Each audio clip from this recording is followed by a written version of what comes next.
Hello મિત્રો, આજે આપણે જાણીશું પંડિત દીનદયાળ આવાસ યોજનાનું ફોર્મ ઓનલાઈન કઈ રીતના ભરવું. સૌપ્રથમ આપણે ઈ સમાજ કલ્યાણની વેબસાઇટ ઓપન કરીશું. ત્યારબાદ અહીંયાથી લેંગ્વેજ આપણે ચેન્જ કરીશું. જો તમારું યુઝર આઈડી એમાં ના બનેલું હોય તો તમારે અહીંયા આપેલું નવા યુઝર આઈડીમાં ક્લિક કરશો. ત્યારબાદ અહીંયા આધાર કાર્ડમાં જેમ તમારું નામ છે તેમજ અહીંયા લખવાનું રહેશે. ત્યારબાદ મેલ ફિમેલ સિલેક્ટ કરવાનું છે, date of birth, Aadhaar card number, email ID અને કાસ્ટ. તમે કઈ કાસ્ટમાં આવો છો તે એસસી, જનરલ, ઓબીસી વગેરે. ત્યારબાદ મોબાઈલ નંબર અને તમારે અહીંયા પાસવર્ડ સેટ કરવાનો રહેશે. મારી પાસે ઓલરેડી યુઝર આઈડી બનાવેલું છે એટલા માટે આપણે ડાયરેક્ટ લોગિન કરીશું. અને યુઝર આઈડી અને પાસવર્ડ તમે ભૂલી ગયા છો, દાખલા તરીકે અત્યારે હું મારો પાસવર્ડ ભૂલી ગયો છું, તો આપણે અહીંયાથી યુઝર આઈડી પહેલાં ફોરગેટ કરશું. યુઝર આઈડી ફોરગેટ કરવા માટે અહીંયા આધાર નંબર જોશે. ત્યારબાદ જન્મ તારીખ, એટલે તમને બે વસ્તુ એન્ટર કરશો એટલે તમને યુઝર આઈડી અહીંયા ડિસ્પ્લે ઉપર આપી દેશે. ત્યારબાદ લોગિન કરવાનું રહેશે. પાસવર્ડ ભૂલી ગયા હોય તો પાસવર્ડની પણ એવી જ રીતના પ્રોસેસ છે.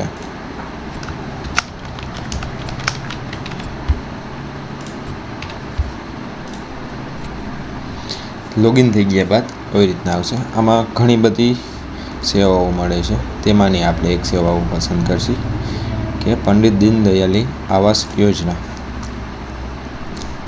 તેમાં આપણે આવક મર્યાદા 6 લાખની, એટલે આવકનો દાખલો તમારે 6 લાખથી નીચેનો કાઢવાનો રહેશે. સામાજિક શૈક્ષણિક લાભ, તેમાં આપણે કુલ 1,70,000ની સહાયની રકમ મળે છે. અને રજૂ કરવાના ડોક્યુમેન્ટ, આ તમામ ડોક્યુમેન્ટ જોશે, ત્યારબાદ જ ફોર્મ ભરવું. અને આ તમામ ડોક્યુમેન્ટ હું નીચે ડિસ્ક્રિપ્શનમાં આપી દઈશ.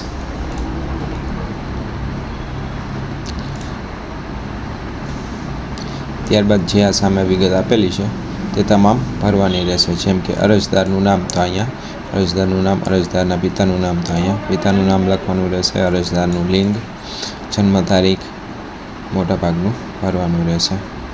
ત્યારબાદ અરજદારનો રેશન કાર્ડ નંબર તે આપણે અહીંયા નાખીશું.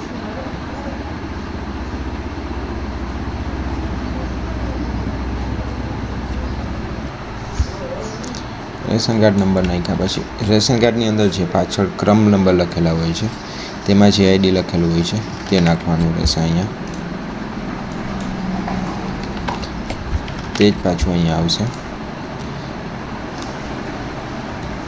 ત્યારબાદ સિલેક્ટ કરી અને એડ્રેસ ફિલઅપ કરવાનું રહેશે.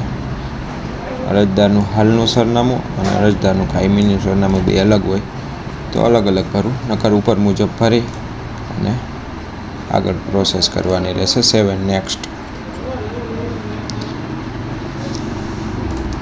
ત્યારબાદ અરજદારની વિગતો, તેમાં બીપીએલ છે, શ્રમયોગી છે, વિધવા છે, વિકલાંગ છે, અતિ પછાત જાતિ છે કે અન્ય છે કે વગેરે. એમાં આપણે અન્ય સિલેક્ટ કરશું. અરજદારનો વ્યવસાય, ધંધો, તે શું ધંધો અથવા વ્યવસાય કરે છે તેની વિગત લખવાની રહેશે. ગુજરાતી અથવા ઇંગ્લિશ બંનેમાં ભરી શકો છો.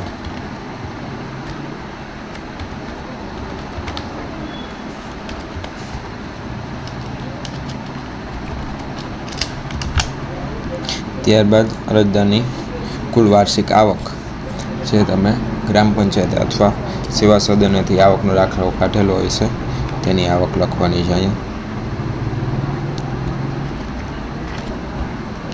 કુટુંબના સભ્યોની સંખ્યા જે રેશન કાર્ડમાં દર્શાવેલી છે તે. અરજદારનો પોતાની માલિકીનો પ્લોટ ઉપર મકાન બાંધકામ કરવા માગે છે કે કાચા આવાસ ઉપર. પ્લોટ ઉપર કરવા માગો છો કે કાચા આવાસ, એટલે ટૂંકમાં તમારી પાસે મકાન છે એમાં રિનોવેશન કરવા માગો છો તો આપણે કરશી પ્લોટ ઉપર. જે જગ્યા પર નવું મકાન બનાવવાનું છે વિસ્તારનું સરનામું, એટલે અહીંયા તમારે વિસ્તારનું સરનામું દર્શાવવાનું રહેશે.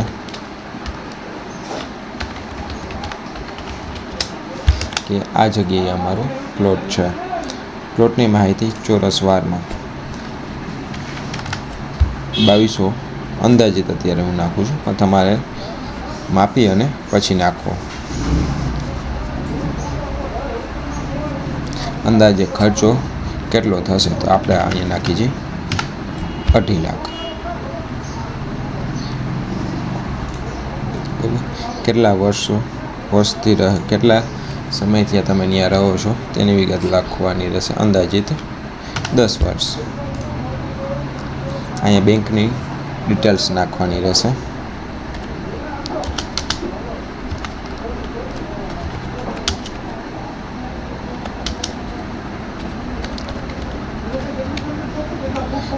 શાખાનું નામ, ત્યારબાદ તેમનો IFSC કોડ નાખવાનો રહેશે. ત્યારબાદ એકાઉન્ટ નંબર નાખવાના રહેશે.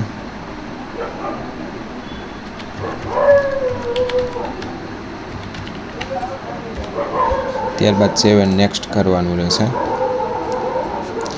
ત્યારબાદ તમારી પાસે આટલા પુરાવા હોવા જરૂરી છે અને અહીંયાથી આ અરજી સાથે બિલ્ડર ડાઉનલોડ આ ફોર્મ ફિલઅપ કરી અને આમાં અપલોડ કરવાનું રહેશે.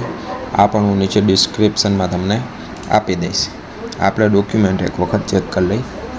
આધાર કાર્ડ છે, રેશન કાર્ડ છે, અરજદારનો જાતિનો દાખલો છે, પછી આવકનો દાખલો છે, રહેઠાણનો પુરાવો જેમ કે લાઇટ બિલ, લાઇસન્સ, ભાડા કરાર, ચૂંટણી કાર્ડ.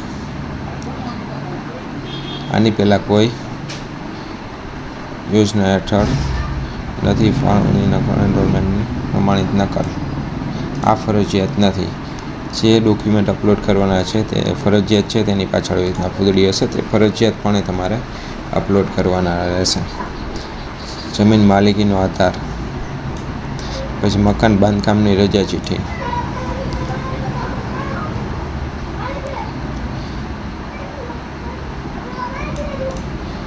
BPLનો દાખલો હોય તો, પતિના મરણનો દાખલો જો વિધવા હોય તો, બેંક ખાતાની વિગત દર્શાવ્યા મુજબ કેન્સલ ચેક અથવા પાસબુક, વેરાની પહોંચ, સ્વઘોષણા પ્રમાણપત્ર, સેલ્ફ ડિક્લેરેશન ટૂંકમાં કહું તો એ પણ હું નીચે ડિસ્ક્રિપ્શનમાં એડ કરી દઈશ.